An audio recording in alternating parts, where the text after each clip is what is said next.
Assalamualaikum warahmatullahi wabarakatuh. Alhamdulillahi rabbil alamin wa bihi nasta'in.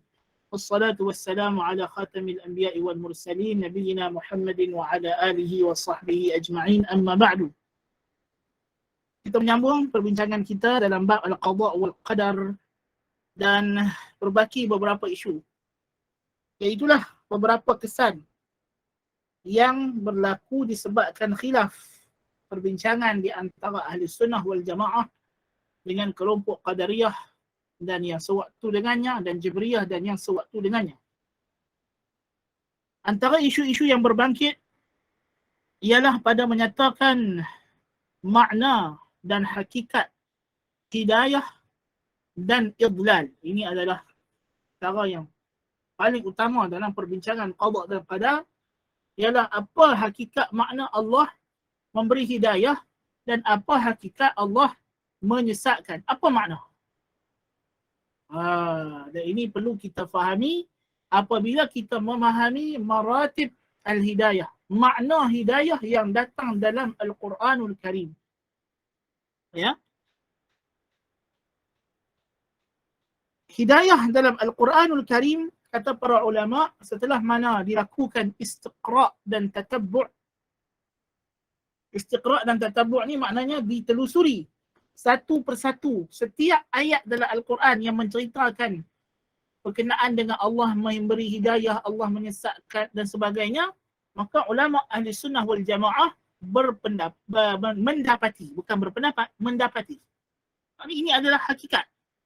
Maknanya makna hidayah dalam Quran dan sunnah tidak lari daripada makna ini. Apa dia? Yang pertama ialah makna al-hidayatul ammah. Hidayah umum. Hidayah am. Apa dia hidayah am? Yakni petunjuk yang Allah Ta'ala beri kepada setiap makhluknya. Petunjuk yang Allah Ta'ala beri kepada setiap makhluknya. Ya. Dari segi penggunaan penggunaan anggota badan sebagai misalnya. Kita lahir daripada perut mak kita. Ya. Macam mana kita tahu jalan keluar? Macam mana orang perempuan tiba-tiba tahu cara beranak? Kan? Dalam kata thumma as-sabila yassarah. Kemudian kami mudahkan baginya jalan keluar daripada perut mak dia. Thumma amatahu fa aqbarah. Kemudian kami matikan dia dan kami kuburkan dia. Ya. Jadi maknanya ini di antara contoh. Bila dia keluar daripada perut mak dia, macam mana dia tahu cara nak isap susu, bila lapar menangis. Ya. Ini semua adalah hidayah daripada Allah Ta'ala. Kita tengok ikan salmon. Ikan salmon, mak dia bertelur dia di muara sungai, mati. Lepas bertelur, mati. Kemudian anak-anak ikan salmon ni meletas telur dia, dia berenang pergi ke laut. Sampai masa, cukup masa, dia pula mengandung, dia pula nak bertelur. Dia akan berenang balik pergi ke sungai yang sama tempat mak dia dulu mati bertelur kat dia. Dan dia pun akan mati di situ. Subhanallah. Subhanallahil azim. Ya. Ini adalah satu hidayah yang Allah Ta'ala beri kepada makhluk. Dipanggil hidayah ammah. Tetapi hidayah ini tidak memberi kesan dari segi dosa, pahala. Ya. Yang kedua makna hidayah ialah hidayatul irsyad wad dilalah. Hidayah menunjuk dan membimbing. Dengan makna Allah Ta'ala mengutuskan Rasul, menurunkan kitab, membimbing manusia. Dan hidayah al-irsyad wad dilalah ini bergandingan dengan hidayah ammah. Yang paling penting hidayah ammah yang Allah Ta'ala beri kepada manusia ialah panca indera. Iaitu pendengarannya, penglihatannya dan akal fikirannya. Hidayah ammah yang tiga ini, jikalau diganding dan dipadukan dengan hidayah al-irsyad wa dalalah, dia guna matanya untuk memerhati ayat-ayat kebesaran Allah, telinganya untuk mendengar ayat-ayat suci Allah, akalnya untuk berfikir, merenung dan menggabungkan kebesaran Allah, maka dia akan mendapat hidayah yang ketiga. Apa dia hidayah yang ketiga? Iaitulah hidayah at-taufiq. Apa dia hidayah at-taufiq? Hidayah at-taufiq inilah yang menjadi kemusykilahannya pada dua hidayah inilah, hidayah irsyad dengan at-taufiq. Ya. Hidayah at-taufiq ialah bantuan daripada Allah, imdadat, bantuan tambahan daripada Allah, yakni Allah memudahkan kepada kita untuk melakukan ketaatan. Allah Ta'ala kata, فَأَمَّا مَنْ أَعْطَى وَاتَّقَى وَصَدَّقَ بِالْحُسْنَى فَسَنُيَسِّرُهُ لِلْيُسْرَى. Itu hidayah taufiq. Ya. Adapun hidayah hidayah al-irsyad, semua orang yang ada panca indera, semua orang yang ada pendengaran, penglihatan, maka dia telah mendapat hidayah al-irsyad bila sampai kepadanya wahyu Allah Subhanahu wa taala. Bila sampai kepadanya wahyu, maka sampailah padanya hidayah Allah Subhanahu wa taala. Ya. Sesiapa yang sampai kepadanya wahyu, liunzirakum bihi wa man balag wa uhiya ilayya hadzal qur'anu liunzirakum bihi wa man balag. Diwahyukan kepadaku Al-Quran ini untuk aku memberikan amalan kepada kamu dan sesiapa yang sampai padanya Al-Quranul Karim. Siapa yang sampai padanya dakwah Rasul, hujjah risaliyah, maka sampai padanya hidayah Allah. Sebab itu Allah Ta'ala kata berkenaan dengan kaum Thamud dalam surah Fussilat ayat 17. Allah Ta'ala kata, وَأَمَّا ثَمُودُ فَهَدَيْنَاهُمْ فَاسْتَحَبُّوا الْعَمَى عَلَى الْهُدَى. Adapun golongan kaum Thamud itu, kami telah memberi petunjuk kepada mereka. Apa makna petunjuk kepada mereka? Kata Ibnu Abbas radhiyallahu anhuma, bayyana lahum sabilal huda. Kami jelaskan kepada mereka jalan hidayah. Kata Mujahid, da'awnahum. Kami seru mereka kepada hidayah. Kami seru mereka kepada Allah. Dan dikatakan maknanya dallalnahum 'alal khairi wasyarr. Dan Allah Taala kata dalam surah surah Al-Balad, wa hadainahun najdain. Kami tunjukkan kepadanya dua jalan, yang ada jalan baik dan jalan buruk. Yang bagi kita berakal, kita boleh bezakan mana yang baik, mana yang buruk. Allah Taala hantar Rasul, Rasul bagi tahu kepada kita mana baik, mana buruk. Ini hidayah irsyad wa dalalah. Sesiapa yang mengikuti hidayah irsyad wa dalalah ini, maka ketika itulah Allah Ta'ala akan berikannya ganjaran, jazak. Apa ganjaran tadi? فَأَمَّا مَنْ أَعْطَى وَاتَّقَى وَصَدَّقَ بِالْحُسْنَى فَسَنُيَسِّرُهُ لِلْيُسْرَى. Allah mudahkan. Allah mudahkan kepadanya untuk dia melakukan amalan salih tadi. Bila kita berdoa kepada Allah Subhanahu wa taala, Allah bantu. Allah hantar malaikat. Ya. Ini makna. Dan hidayah yang keempat ialah hidayah menuju ke syurga, hidayah untuk melintas sirat dan masuk ke syurga di akhirat nanti. Ya. Jadi ini adalah maratib al-hidayah. Dengan kita memahami maratibul hidayah ini, tidak ada kontradik lagi di antara ayat yang Tuhan kata Nabi SAW memberi petunjuk dan Nabi tidak memberi petunjuk. Allah Ta'ala kata, wa innaka latahdi ila siratim mustaqim. Sesungguhnya kamu, hai Muhammad, membimbing kepada jalan yang lurus. Nabi membimbing, menunjukkan kepada jalan lurus, bagi tahu, mahabak. Tetapi dalam masa yang sama, Nabi tak berupaya mengubah hati manusia. Allah Ta'ala kata, Wa innaka la tahdi man ahbabta walakin Allah yahdi man yasha. Engkau tak boleh nak mengawal hati orang yang engkau cintai, tapi Allah mengubah hati sesiapa yang dia kehendaki. Daripada Islam, daripada kufur kepada Islam. Ini di luar daripada kawalan Nabi SAW. Hidayah at-taufiq ini milik mutlak Allah Subhanahu wa taala. Inna Allah yahulu bainal mar'i wa qalbih. Sesungguhnya Allah Ta'ala, surah Anfal, Allah kata sesungguhnya Allah menghalang seseorang antara dia dengan hatinya. Allah menghalang hidayah sampai kepada hati kerana apa? Kerana dia tidak layak mendapat hidayah tersebut. Antara perumpamaan yang ulama bagi ialah mereka kata, kalau satu orang suruh pekerja dia buat kerja lah, dia kata buat kerja.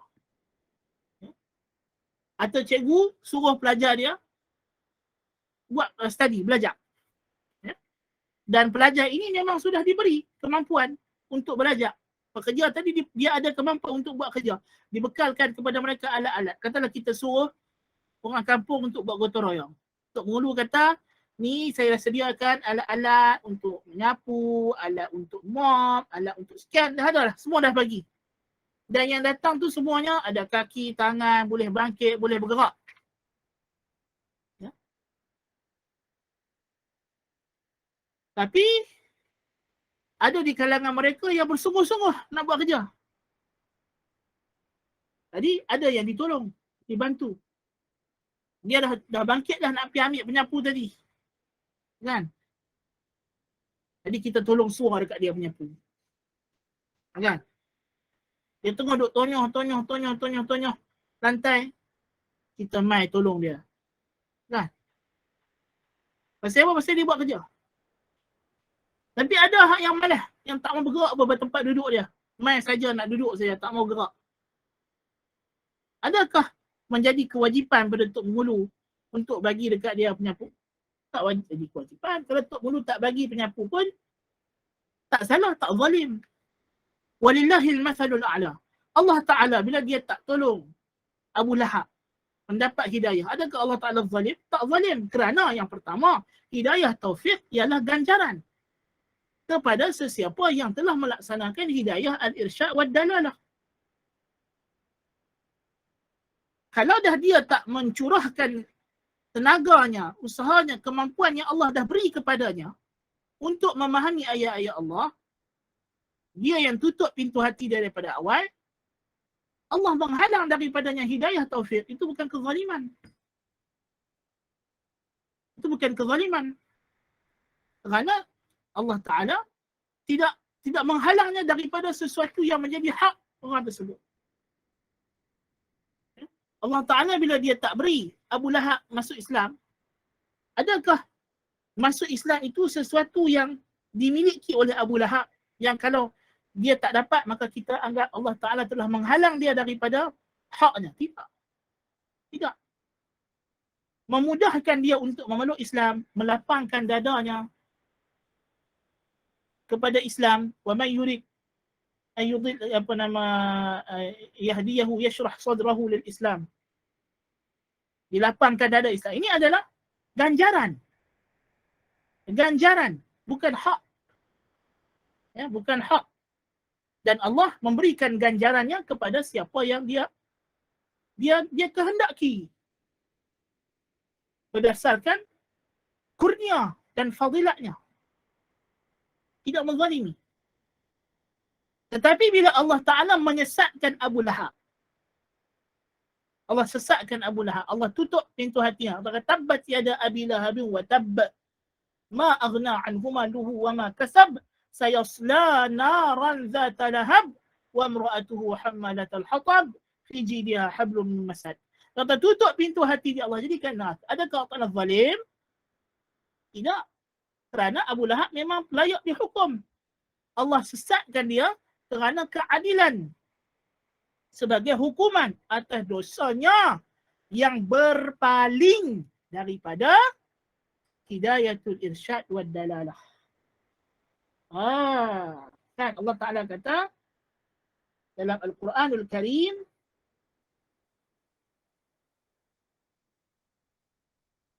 Dalam surah Al-A'raf, Allah Ta'ala kata, سأصرف عن آياتي الذين يتكبرون في الأرض بغير الحق. سأصرف, aku akan palingkan, an ayati, daripada ayat-ayatku, alladzina yatakabbaruna fil ardi bighairil haqq, mereka yang sombong di muka bumi ini tanpa sebarang alasan yang benar. Memang tidak akan ada alasan yang benar. Sombong daripada ayat Allah. Sehingga bila Allah dah palingkan mereka daripada ayat-ayatnya, wa in yarau kulla ayatin la yu'minu biha, sehingga kan bila mereka melihat seluruh ayat-ayat Allah, mereka tidak akan beriman lagi sebab Allah dah tutup pintu hati. Khatamallahu ala qulubihim wa ala sam'ihim wa ala absarihim rishawah. Sebab apa? Pasal mereka yang berpaling, yang sombong. Wa in yarau sabila ar-rusyd la yattakhidhuhu sabila. Kalau mereka lihat jalan kebenaran, mereka takkan ikut dah. Wa in yarau sabila al-ghayy yattakhidhuhu sabila. Dan kalau mereka tengok jalan yang sesat, mereka ikut. Zalika bi annahum kazzabu bi ayatina wa kanu anha ghafilin. Sebab apa Tuhan hukum mereka macam tu? Sebab Tuhan kata mereka mendustakan ayat-ayat kami. Mereka yang sombong, tak mau cakap benar, tak mau membenarkan, tak mau mengiyakan. Mereka menidakkan ayat-ayat kami. Dan mereka lalai, mereka tak ambil kisah. Di antara punca kesesatan ialah al-ghaflah. Ghaflah ni apa? Ghaflah ni tak ambil peduli. Ghaflah ni tak ambil peduli. Bukan ghaflah jingga. Ghaflah ni tak ambil peduli. Dia tak ambil kisah. Dia duduk di Malaysia. Waktu maghrib 7.20. TV1 azan. TV3 keluar azan. TV9 keluar azan. Awesome TV pun azan. Kan? Tapi dia tak mau ambil peduli tentang Islam. Jiran dia. Setiap hari dia tengok. Dia turun sama-sama. Dia pukul 5.30 dia siap nak turun pergi gym. Nak exercise, nak jogging. Jiran dia, Ahmad, sama-sama keluar nak pergi surau sembahyang subuh. Dia tahu tak, kata ada agama Islam. Dia tahu, orang tanya dia, you punya jiran tak? Apa agama dia? Ya, Islam, dia ikut Islam, itu apa Muhammad punya Nabi. Dia tahu. Tak? Apa nama, dia sembah Tok Kong. Tok Kong dia, Tok Kong orang Islam. Dulu orang tu orang Islam, Tok Keramat. Kan, Tok Gong. Bila hari raya, dia sambut raya sebab Tok Gong dia orang Islam. Hari Jumaat, dia tak makan babi, tak apa sebab hormat Tok Kong dia, Tok Gong dia. Pasal Tok Gong dia orang Islam. Ada tak? Ada. Takkan dia tak tahu lagi pada bahasa Islam? Tak sampai hujah lagi ke orang macam tu? Sampai ada hujah. Tapi dia ghaflah, dia tak ambil kisah. Ini kita panggil kufur i'rad. Kufur tak ambil peduli. Tak ambil kisah. Nas'alullah al-afiyah. Baik. Allah kata dalam surah Al-Insan, Inna khalaqnal insana min nutfatin amsyajin nabtalih faja'alnahu sami'an basira. Inna hadainahu as-sabila imma syakiran wa imma kafura. Setiap pagi Jumaat, rakaat kedua, baca. Kan? Tak kata sesungguhnya kami ciptakan al-insan daripada air benih yang bercampur laki perempuan.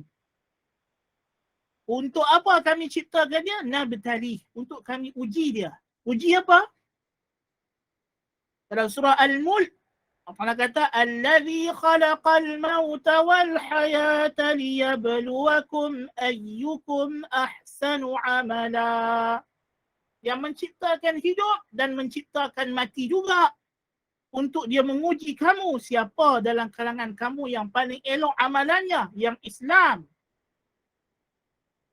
Ya. Jadi Tuhan uji kita untuk kita nak ikut Islam atau tak ikut Islam.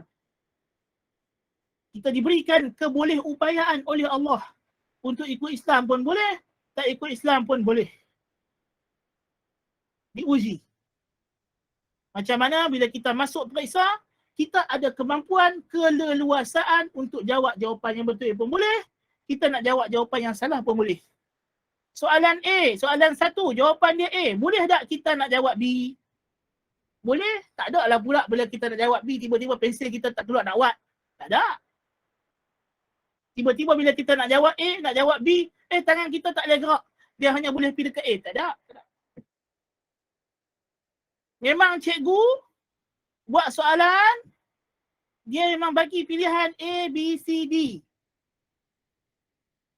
Pasal apa dia bagi A, B, C, D? Untuk uji. Nak tahu pelajar dia ni ulang kaji ke tidak? Belajar sungguh ke tidak? Cikgu dah bagi hidayah, irsyad, wad dalalah. Cikgu ajak dalam kelas. Bagi keterangan. Ya? Jadi ada yang bersungguh-sungguh belajar, jawab A. Betul, dapat markah. Yang tak mengaji, yang tak belajar, yang main-main jawab salah, tak dapat markah, tolak markah. Itu. Kan? Walillahil mathalul a'la. Dan bagi Allah, permisalan yang lebih tinggi daripada itu.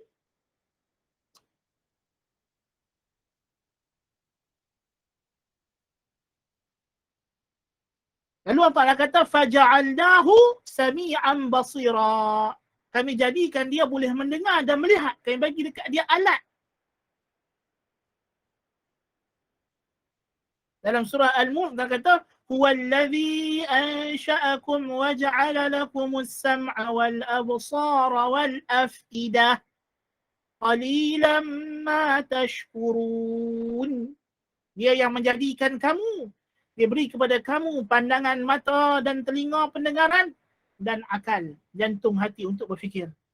Tetapi sedikit daripada kalangan kamu yang bersyukur, yang menggunakan hidayah al-ammah ini untuk memahami hidayah irsyad dan dalalah, sedikit yang bersyukur. Syukur di sini ialah menggunakan panca indera tadi ke arah memahami petunjuk Allah Subhanahu wa ta'ala. Jadi kalau dah macam itu, Allah Ta'ala sesatkan dia. Inna hadainahu sabila imma syakiran wa imma kafura. Kami tunjukkan kepadanya jalan. Lalu dialah yang pilih nak jadi syukur atau nak jadi kufur. Wa hadainahu najdain. Kami tunjukkan dia jalan baik dan jalan tak baik. Falaqtahamal aqabah wa ma adraka mal aqabah fakku raqabah. Jadi pasal apa dia tak mau pilih untuk buat benda baik? Dia boleh buat benda baik. Tak ada alasan. Bukannya tiba-tiba kalau dia nak pergi masjid kaki tak boleh bergerak. Boleh. Kan? Tuhan cipta kaki kita ni boleh jalan mata. Tempat yang Tuhan redha, tempat yang Tuhan tak redha, boleh belakang. Dan kita ada keupayaan untuk memilih. Dan itu adalah takdir Allah Ta'ala. Keupayaan kita untuk memilih itu adalah takdir Allah. Sama ada kita pilih untuk taat atau untuk maksiat, kedua-duanya dalam takdir Allah Subhanahu wa ta'ala, kerana dia menciptakan kita, takdirnya adalah nabtalih, untuk kami uji dia. Jadi bila kita faham macam tu, kita fahamlah makna hidayah dan idlal. Makna hidayah dan idlal. Dan ini di antara masalah yang sangat-sangat rumit, yang sangat-sangat penting untuk kita fahami. Ya. Kita ambil yang dalam ahli sunnah wal jamaah sudahlah, yang lain tu tak payah. Yang lain tu tak kita bukannya nak jadi apa, nak pergi lagi bukan apa, kita ajak sikit-sikit dia rasa macam dia dah pandai. Lagi dia duk pergi habaq orang ni ahli bid'ah lah, dia duk pergi hukum orang ni lah. Duk pergi berdebat dekat Facebook lah. buat status macam hebat lah. Payah juga kadang-kadang pelajar-pelajar ni. Dia perasan. Kan? Dia perasan, dia suka perasan. Kalau Tok Guru ajak lebih sikit, dia perasan. Tu kita ajak sikit-sikit, tapi kadang-kadang ajak sikit-sikit pun payah juga. Walaupun dia dah mengaji 5 tahun, 6 tahun dengan kita, tapi tahap dia masih lagi tahap hari pertama dia jumpa kita dulu. Dia tak perasan benda tu. Dia ingat sebab dia dah mengaji 5 tahun, dia sudah naik up. Kan? Jadi dia pun rasa macam dia sudah boleh letak hukum. Akhirnya dia bid'ahkan Tok Guru dia sendiri. Kata Tok Guru dia sudah berubah manhaj lah apalah pasal. Padahal dia tu sendiri yang tak berubah-berubah tahap pemikiran. Jadi Tok Guru dia tak boleh nak catch up dengan dia. Kan? Bismillah. Naam. Macam kami di Madinah dulu tak? Masa kami ambil degree, kita belajar ikut by the book. Kan? Apa yang Ibnu Utsaimin kata dalam qawaid muslah berkenaan nama-nama itu kita hafal, kita faham. Okey, kita taklid. Bila kita masuk master, kitab yang sama juga. Orang heran Dulu masa degree mengaji kitab qawaid muslah. Master ngaji kitab qawaid muslah juga. Ya, sama. Tapi masa master itu bukan untuk taklid, untuk tangkih. Ada benda yang Tok Guru kita setuju, ada benda yang dia ubah ayat, ada yang dia tambah, ada yang dia kurang. Ya, kita diajak untuk mengkritik. Ya, kita diajak untuk mengkritik dalam rangka Ahlussunnah wal Jamaah sebab memanglah manhaj Ahlussunnah tidak berubah. Tetapi kaedah-kaedah yang disusun 1 2 3 4 kan? Nama kaedah pertama sekian, ini ijtihad. Ini ijtihad. Isinya sama tapi cara susun tu mungkin berbeza. Jadi kita diajak untuk menilai perkataan ulama, bukan sekadar-kadar untuk terima bulat-bulat. Kan? Even dalam kalangan ulama Ahlussunnah wal Jamaah. Kan? Dan kita diajak untuk menghormati ulama-ulama Islam yang berjasa walaupun ini daripada awal. Ini daripada kita peringkat di degree lagi. Ya, Syekhuna Al-Allamah Ibrahim ibn Amir Ar-Ruhaili ayyadahullah menyatakan dengan jelas, ya, pelajar menuntut ilmu ni dua benda yang dia mesti ada beriringan, tak boleh kurang tak lebih dua benda ni. At-tajarrudu lil haqq, kena berpegang kepada kebenaran. Tajarrud lil haqq, tak kiralah yang pegang dengan kebenaran itu sedikit atau ramai, ulama yang dia ikut atau ulama yang dia tak suka, asalkan benda tu betul, kalau dah betul dia kena follow. Tetapi dalam masa yang sama ialah al-ihtiram lil ulama, hormat kepada ulama. Ya, walaupun kita berselisih pandangan dengan dia, kita tak setuju dengan dia, tapi kita kena hormat kedudukan dia sebagai ulama.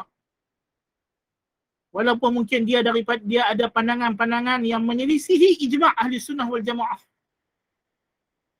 Kalau kesalahannya itu kerana tersilap, tersalah, kerana ijtihad dan sebagainya, macam-macam alasan lah.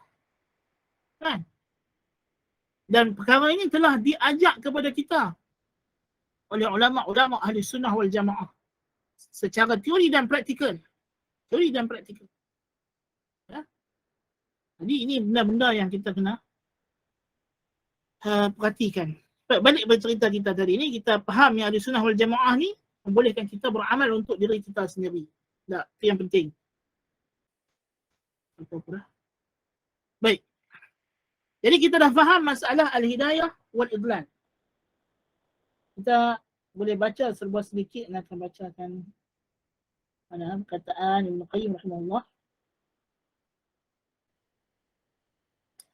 Ibn Qayyim ketika dia menjelaskan pandangan Qadariyah dan Jabriyah, kemudian dia kata, "Na'am hahuna tariqun thalithah lam yaslukha al-fariqan wa lam tahtadi ilayha at-ta'ifatan walau hakamat kullu ta'ifatin ma ma'aha min al-haqq waltazamat lawazimahu wa taradathu lasaqaha ila hadhihi at-tariq ولا أوقعها على المحجة المستقيمة فنقول وبالله التوفيق وهو المستعان وعليه التكلان ولا حول ولا قوة إلا بالله al-'abdu bijumlatihi makhluqun lillah. Ismuhu wa ruhuhu wa sifatuhu wa af'aluhu wa ahwaluhu. Fahuwa makhluqun min jami'il wujuh. Wa khuliqa ala nash'atin wa sifatin yatamakkanu biha min ihdathi iradatihi wa af'alihi. Wa tilka an-nash'atu bi masyiatillahi wa qudratihi wa takwinihi. Fahuwa alladhi khalaqahu wa kawwanahu kadhalika. Wa huwa alladhi lam yaj'al وهو لم يجعل نفسه كذلك بل خالقه وبارئه جعله محدثا لإرادته وأفعاله وبذلك أمره ونهاه وأقام عليه حجته وعرضه للثواب والعقاب. Apa makna? Ibn Qayyim kata ada jalan ketiga, jalan ahli sunnah wal jamaah dalam masalah ini apa dia? Iaitulah hamba ni seluruhnya makhluk Allah. Jasadnya, ruhnya, sifatnya, perbuatannya, keadaannya, semuanya makhluk Allah. Dan dia diciptakan oleh Allah atas satu kejadian, satu keadaan yang membolehkan dia melakukan perbuatannya dan kehendaknya. Allah Ta'ala ciptakan kita ni dengan ability, kemampuan untuk kita melakukan apa yang kita nak. Kemampuan untuk memilih. Ya, dan keadaan tersebut, kemampuan yang dia ada itu berlaku dengan kehendak Allah dan kudratnya dan ciptaannya. Allah yang ciptakan dia macam tu. Dan dia sendiri tak jadikan diri dia macam tu. Allah yang jadikan. Kan? Oleh sebab itu Allah suruh, Allah larang, ya, dan Allah letakkan bagi perbuatannya pahala dan dosa. فأمره بما هو متمكن من إحداثه ونهاه عما هو متمكن من تركه. Allah suruh dia buat benda yang memang dia diberi kemampuan oleh Allah untuk dia buat. Dan Allah larang dia supaya dia tinggal, Allah larang dia daripada buat benda yang memang dia mampu untuk dia tinggalkan. Jadi tidak ada di sini isu Allah Ta'ala paksa kita, tak paksa kita. Kita memang ada kemampuan. Bila Allah Ta'ala suruh kita solat, memang kita boleh solat. Memang Allah Ta'ala ciptakan kita, tangan kita boleh angkat takbir, boleh letak dekat sini. Badan kita boleh bongkok rukuk, kita boleh turun sujud. Memang Tuhan ciptakan badan kita in the shape that we can perform the prayer. Okay? Cuma tinggal kita nak solat ke tak solat. Dalam masa yang sama, kita juga diberi pilihan oleh Allah Ta'ala untuk tidak solat. Kemampuan. Pilihan di sini pilihan takdir kauni. Maknanya bukan bila masuk waktu solat tu badan kita tiba-tiba automatik bergerak pergi sembahyang. Tak. Bukan macam tu. Bukan macam tu. Tapi siapa yang dengar hayya 'alas salah, hayya 'alas salah, dia kata la haula wala quwwata illa billah, dia minta tolong Allah Ta'ala supaya memudahkan urusan dia nak solat, Allah Ta'ala tolonglah. Allah bantulah. Lepas sembahyang dia baca doa, Allahumma a'inni ala zikrika wa syukrika wa husni ibadatik. Tolonglah dia untuk dia sembahyang lagi dan terusnya. Kan? Memang dia boleh. Tapi dalam masa yang sama dia ada godaan syaitan, hawa nafsu, yang mana kalau Allah Ta'ala tak bantu dia, tak tolong dia, dia mungkin akan kalah kepada syaitan dan hawa nafsu. Kan? Dalam hadis Nabi SAW kata, Inna lil malaki biqalbi ibni adami lammah wa li syaitani lammah. Pada jantung jiwa hati anak Adam ini ada tumpuk, ada bahagian untuk malaikat, ada bahagian untuk syaitan. Falammatul malak i'adun bil khair wa tasdiqun bil wa'd. Wa lammatul syaitan i'adun bil syarr wa takdzibun bil wa'd. Tumpuk malaikat tu, malaikat duk bisik kepada kita supaya buat benda baik dan membenarkan janji Allah. Manakala syaitan bisik buat benda jahat dan memungkiri janji dengan Allah. Jadi memang ada. Malaikat pun duk bisik kepada kita benda baik, setan duk ajak kita buat benda jahat. Dan kita juga diberikan hawa nafsu, kecenderungan diri yang kita rasa seronok. Yang mana kecenderungan itu kalau tidak dikontrol, kadang-kadang dia mengalahkan pertimbangan akal yang waras. Sehingga benda yang tak waras nampak macam waras. Benda yang waras nampak tak waras. Benda yang tak waras nampak waras. Kerana dikelabui oleh hawa nafsu, kecenderungan diri kita. So itu yang Tuhan cipta kita macam tu. Jadi sebab itulah ahli sunnah wal jamaah kata, kok mana pun manusia ni, amalan dia buat apa pun, baik buruk semua yang takdir Allah Ta'ala. Pasal apa? Pasal memang dia tak lari. Dia buat baik pun kerana Allah Ta'ala yang mencipta dia boleh buat baik, dan dia buat buruk pun dengan tangan, kaki, mulut, mata, telinga, hidung, jantung, nyawa yang Tuhan cipta pada dia. Pun sama juga. Jadi semuanya dalam kawalan Allah Ta'ala. Dan dia tak boleh salahkan Allah Ta'ala bila Allah Ta'ala hukum dia, dan dia kena bersyukur bila Allah Ta'ala bagi dia ganjaran atas amal soleh dia. Kerana hakikatnya dia buat amal soleh tu pun bukan dia sendiri yang boleh buat. Kan? Jadi itulah. Sebab itu bila kita faham qada dan qadar, kita semakin nak beribadat. Kita semakin nak beribadat kepada Allah, dan kita bersyukur. Bila kita beribadat, kita syukur. Dan bila kita buat dosa, kita rasa sedih, kita rasa takut, rasa menyesal, dan kita bertaubat. Dan Allah Ta'ala di antara keluasan rahmatnya, dia ciptakan kita bila kita buat dosa, kita boleh bertaubat. Dan bila kita bertaubat, dia angkat derajat kita lebih daripada sebelum hari tadi. Subhanallah. Subhanallah.